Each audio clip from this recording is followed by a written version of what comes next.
I was in a grocery store parking lot when I suddenly heard a lot of screaming and laughing. I looked up and I saw a grocery cart with two kids in it coming downhill across the lot very quickly, with the dad standing on the back of the cart riding along with the kids. I'll admit that my initial pragmatic, responsible, cautious response was to think that dad's being pretty reckless with the safety of his kids. But I throttled that reaction as I saw the joy on the kids' faces and heard their laughter. Was it a reckless act?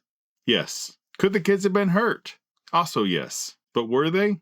No. Instead, their dad's recklessness gave them a thrill and a core memory. It's common to hear stories of helicopter parents who run interference between their kids and any danger, which might also extend to include any uncomfortable situations or the consequences of their own action. But parents who protect their children from anything negative produce kids who are unable to cope with any real or perceived adversity. Some good friends of mine moved from a house in the city to 16 acres in the country, where they now live with their 11 children in a tiny house. In this environment, the kids have freedom to roam, to explore, and to learn how to experience dangerous things somewhat safely. As they grow, they learn how to work around livestock and equipment and how to manage each productively. In such a free environment, kids are going to get hurt. But when they do, they learn and they grow.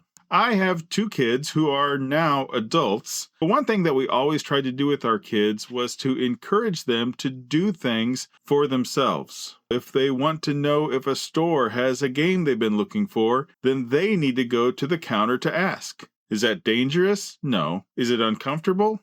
Possibly. After our oldest had been at college for several months, he came home and remarked at how many of his fellow students were almost incapable of doing things for themselves, because when they were at home, they had never been expected to. To the parking lot dad, good job. Not only did your kids get a thrilling memory with you, but they learned that when you step through the fear, you find the adventure. Without the risk, there's no reward. Lessons best learned often come at the cost of failure and pain. And trial, experience, and discipline help to develop responsibility. Parents, it's your responsibility to protect your children, but also to allow and encourage them to press beyond their comfort zones.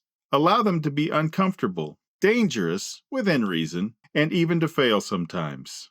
Today's a new day, and I hope you make it a great one. See ya.